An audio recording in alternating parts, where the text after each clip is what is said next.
सोना हमारी जिंदगी में एक अहम पहलू रखता है। शादी ब्याह में हो या फिर छोटे बच्चे के लिए हो, सोने में हम लोगों का निवेश तो होता ही है। अभी गवर्नमेंट ऑफ इंडिया आरबीआई की तरफ से 9 सीरीज सोवरचन गोल्ड बॉन्ड लेके आ रही है।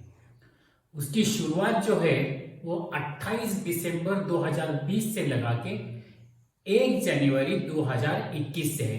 उसके बाद 10 सीरीज जो है वो करीब मुझे लगता है कि 6 या 16 जनवरी के करीब करीब है। उसके बाद उसकी आगे की सीरीज जो है वो फरवरी 9 के करीब है।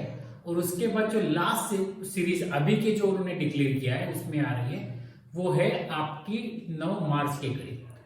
तो आज हम लोग देखने वाले हैं कि सोवरचन गोल्ड बॉन्ड जो है इसके बारे में हम लोग विस्तृत से जानकारी लेंगे। इसी के साथ हम लोग ये भी देखेंगे कि सोने में निवेश करना और सोवरचन गोल्ड बॉन्ड में निवेश करना, इनमें डिफरेंसेस क्या क्या है। और उसके बाद हम लोग ये भी देखेंगे कि एसजीबी में जो सोवरचन गोल्ड बॉन्ड में निवेश करने के फायदे क्या क्या है। अगर आप इस चैनल पे पहली बार आए हैं और आपने अभी तक सब्सक्राइब नहीं किया है तो मैं आपको रिक्वेस्ट करूंगा कि आप इस चैनल को सब्सक्राइब जरूर कर देना। सब्सक्राइब करते वक्त बेल आइकॉन दबाना ना भूलना, क्योंकि जब भी मैं कोई नया वीडियो अपलोड करता हूं तो अगर आपने बेल आइकॉन दबाया हुआ है तो उसका आपको एक अलर्ट मैसेज मिल जाता है, जिसकी वजह से आप वो वीडियो मिस नहीं कर पाते। तो चलिए देखते हैं और लेते हैं जानकारी सोवरचन गोल्ड बॉन्ड की। तो देखिए कि ये सोवरचन गोल्ड बॉन्ड जो है ये, इसके पहले तो हम लोग हाईलाइट देखते थे। ये sovereign gold bond are securities denominated in grams of gold. इसका मतलब ये होता है कि इसका एक जो यूनिट है वो आपको 1 ग्राम के हिसाब से मिल जाता है। ये जो बॉन्ड है ये bond RBI reserve bank of India issues करती है गवर्नमेंट ऑफ इंडिया की तरफ से। सोवरचन गोल्ड बॉन्ड एक नॉर्मली जो हम लोग फिजिकल गोल्ड जो ज्वेलरी फॉर्म में या बिस्किट फॉर्म में जो रखते हैं उसके लिए एक अच्छा खासा पर्याय उपलब्ध है। इसमें क्या होता है कि आपको जब हम लोग एक ज्वेलर से ज्वेलरी खरीदते हैं तो वहां पे उसकी प्योरिटी कितनी आई है इसके बारे में हम 100% एक मालूमात नहीं हो पाती और हम लोग को एक भरोसा करना पड़ता है।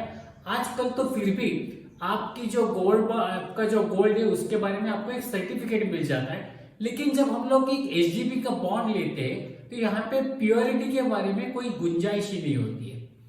यहाँ पे कैसे होता है कि यहाँ पे एक कॉस्ट ऑफ जो स्टोरेज है, जैसे कि अगर फिजिकल गोल्ड है तो वो हमको संभाल के किसी लॉकर में रखना है तो लॉकर का भी रेट होता है। यहाँ पे ये जो बॉन्ड्स है ये हम लोग को स्टोर करने का कोई प्रॉब्लम नहीं है। हम लोग एक डीमैट के फॉर्म में या फिर सर्टिफिकेट में भी हम लोग इस बॉन्ड को होल्ड कर सकते हैं। यहाँ पे ओनली जो रिस्क है कि ये गोल्ड बॉन्ड की, देखिए सोने की जो कीमतें हैं वो हमेशा फिक्स नहीं होती, वो ऊपर नीचे तो होती रहती है। लेकिन यहाँ पे हम लोगों को एक रिस्क जो होती है, जब फिजिकल बॉन्ड हमारे साथ होता है अगर हम लोग लेते हैं तो यहाँ पे चोरी हो जाने की या गुम हो जाने की गुंजाइश नहीं होती है। जबकि हम लोग अगर फिजिकल सोना हमारे पास रखते हैं तो यहाँ पे आप लोगों को उसकी फिजिकली सुरक्षितता उसके ऊपर भी ध्यान देना पड़ता है। यहाँ पे चोरी हो जाने के या गुम हो जाने की चांसेस रहते हैं। और सबसे बड़ा एक इसमें जो प्लस पॉइंट वो है कि ये जो बॉन्ड्स है इसके ऊपर आपको एक रेगुलर 2.5% पर साल हर साल आपको एक आय मिल सकती है। दूसरा, अभी देखेंगे कि ये बॉन्ड खरीदना कैसे और इसको होल्ड कैसे कर सकते हैं। देखिए ये बॉन्ड कम से कम आप 1 ग्राम खरीद सकते हैं और ज्यादा से ज्यादा एक इंडिविजुअल या एचयूएफ जो है वो 4 किलो तक खरीद सकता है। और ट्रस्ट है या इंस्टीट्यूशन है वो ये बॉन्ड 20 केजी के करीब 20 केजी तक खरीद सकते हैं। इन बॉन्ड के ऊपर जब जो अमाउंट आप लोग इन्वेस्ट करने वाले हो बॉन्ड खरीदते वक्त उस पे आपको गवर्नमेंट ऑफ इंडिया की तरफ से, आरबीआई की तरफ से आपको 2.5% का जो है वो ब्याज मिलेगा। और ये ब्याज आपको 6 महीने बाद मिलेगा, मतलब 1.25% 6 महीने के बाद और 1.25% अगले 6 महीने के बाद मिलेगा। ये बॉन्ड आपको नेशनलाइज बैंक, पोस्ट ऑफिस और कुछ प्राइवेट बैंक जैसे कि HDFC है, ICICI, यहाँ पे भी आप डीमैट फॉर्म में खरीद सकते हैं। जो लोग इनको फिजिकल सर्टिफिकेट फॉर्म में लेंगे उनके लिए उनको सर्टिफिकेट ऑफ होल्डिंग जो है वो उनको इश्यू किया जाएगा। ये बॉन्ड आप डीमैटेरियलाइज्ड फॉर्म में भी रख सकते हैं। इन बॉन्ड के साथ आपको नॉमिनेशन फैसिलिटी भी है और इन बॉन्ड का जो टेन्योर है वो 8 साल का होता है। अभी देखिए कि इस बॉन्ड की प्राइस गवर्नमेंट कैसे डिसाइड करती है। तो देखिए कि ये बॉन्ड की प्राइस लास्ट 3 जो इशू बॉन्ड कंपनी अनाउंस करती है गवर्नमेंट RBI, उसके पहले 3 बिजनेस डे का जो एवरेज प्राइसिंग है सोने का, उस प्राइस के हिसाब से इस बॉन्ड की प्राइस फिक्स होती है। उसी वक्त जैसे खरीदते वक्त 3 बिजनेस डे की प्राइस के एवरेज प्राइस पे आप लोगों को ये इश्यू दिया जाता है, उसी तरह अगर मैच्योरिटी पे भी लास्ट 3 दिन जो बॉन्ड का सोने की जो कीमतें हैं उसके एवरेज प्राइस के हिसाब से उसका जो है मैच्योरिटी आपको मिलेगा। इस बॉन्ड का मैच्योरिटी का वैल्यू और इंटरेस्ट जो है वो आप जिस अकाउंट से इन्वेस्टमेंट करने वाले हैं उस अकाउंट में डायरेक्ट आपको क्रेडिट मिल जाएगा। अभी देखिए कि यहाँ पे हम लोग निवेश कैसा करना ये तो सीख गए। यहाँ पे आपको और एक ऑप्शन है कि आप रिडेम्पशन भी कर सकते हैं। ये बॉन्ड जो है 5 साल के बाद आप जो है वो आपको पैसा बाहर निकालने की यहाँ पे आपको प्रोविजन है। दूसरी तरफ ये बॉन्ड जो है वो नेशनल NSE और BSE पे लिस्टेड होते हैं, तो यहाँ पे आप प्री मैच्योरिटी भी इसको खरीद सकते हैं या बेच सकते हैं। SGB जो है ये कोलैटरल सिक्योरिटी की तरह से आप हाइपोथिकेट करके उसके ऊपर आप एक लोन भी ले सकते हैं। और बॉन्ड जैसे मैंने कहा कि मेजर जो स्टॉक एक्सचेंज है वहां पे ये बॉन्ड ट्रेडेबल भी है। अभी देख लेते हैं कि इन बॉन्ड का टैक्सेशन कैसा है। देखिए बॉन्ड पे जो आपको इंटरेस्ट मिलने वाला है वो आप नॉर्मल जैसा आपका इंटरेस्ट होता है, बैंक का इंटरेस्ट आपको मिलता है, उसी हिसाब से उसके ऊपर आपको टैक्स भरना है, जो भी आपके एलिजिबल टैक्स कैलकुलेट होता है। अगर आप ये बॉन्ड 8 साल के लिए होल्ड करके रखते हो, मैच्योरिटी तक आप रखते, तो ये बॉन्ड पे आपको कैपिटल गेन टैक्स एग्जम्पशन है, यहां पे आपको कैपिटल गेन टैक्स देना नहीं है।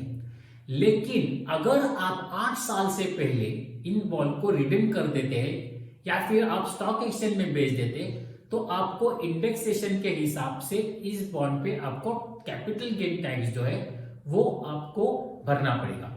दूसरा जो इंटरेस्ट मिलता है या मैच्योरिटी अमाउंट है उस पर TDS कटने वाला नहीं है। अभी देखिए कि इस बॉन्ड के साथ रिस्क एसोसिएटेड क्या क्या है। देखिए सोने की जो कीमतें हैं वो हमेशा ऊपर नीचे रहती है। जैसे कि अप्रैल मई की तरफ सोने के जो रेट थे वो करीब करीब 50 to 53,000 तक टच कर गए थे। उसके बाद वापस वो 48,000 या 47,000 तक थोड़ा नीचे आए, तो सोने की कीमतें ऊपर नीचे होती रहती है। गुंजाइश काफी कम है, लेकिन ऐसा भी हो सकता है कि ये रिस्क है कि आप जब ये मैच्योर हो, रिडेम्पशन का टाइम आए, तब सोने की कीमत शायद कम भी हो। ये एक मैं बोल नहीं सकता हूं कि कम ही होगी या ज्यादा ही होगी, लेकिन सोने की कीमत की कोई गारंटी नहीं देगा। यहाँ पे देखिए मैंने बोला सीरीज 1 का जो बॉन्ड था वो 4,639 रुपए में दिया गया था। सीरीज 2 का जो बॉन्ड था वो 4,590 में दिया था। सीरीज 3 का जो बॉन्ड था वो 4,670 में दिया था। तो यहाँ पे आपको कैपिटल एप्रिसिएशन आज की बॉन्ड की कीमत जो 5,000 है उसके रिलेशन में दिख रहा है। लेकिन इसके पहले जो 8 सीरीज थी उस सीरीज का जो बॉन्ड था वो 5,200 में दिया गया था। तो अभी का जो अगर बॉन्ड की आप कंपेयर करें प्राइस, तो वो बॉन्ड जो इसके पहली सीरीज जो थी उसके यहाँ पे उस टाइम पे जो रेट था वो ज्यादा था। तो देखिए कि मैंने आपको सोवरेन गोल्ड बॉन्ड की तरफ के बारे में जितनी ज्यादा पॉसिबल थी उतनी जानकारी दे दी है।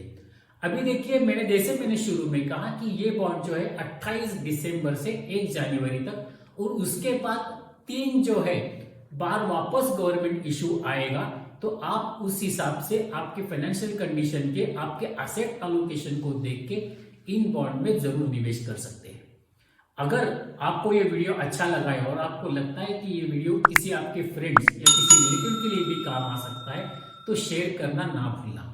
और साथ ही में अगर आप इस चैनल पे पहली बार आए हैं और अभी तक आपने इस चैनल को सब्सक्राइब नहीं किया है, तो इस चैनल को सब्सक्राइब जरूर कर देना, क्योंकि सब्सक्राइब करते वक्त लेकिन बेल आइकॉन दबाना ना भूलना, क्योंकि अगर जब आप बेल आइकॉन दबाते हो तो जब भी मैं कोई नया वीडियो अपलोड करता हूं तो आपको उसका एक अलर्ट मिल जाता है और आप वो वीडियो मिस नहीं करते। Thank you very much.